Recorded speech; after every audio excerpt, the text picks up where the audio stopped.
Hello guys, and welcome to the channel. Today I'm going to show you how you can add up PDF files on your Amazon tablet. So we're gonna start from the download any PDF file.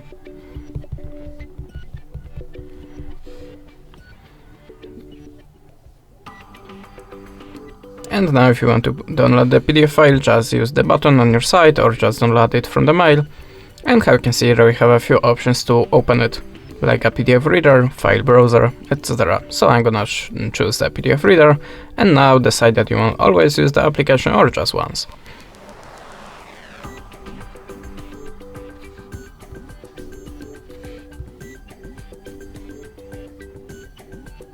And here you can see it is my PDF file. If you want to find it in the in your disk storage space, just open the files and go to the downloads. You shall be in the folder automatically, and here you can see there is our PDF file.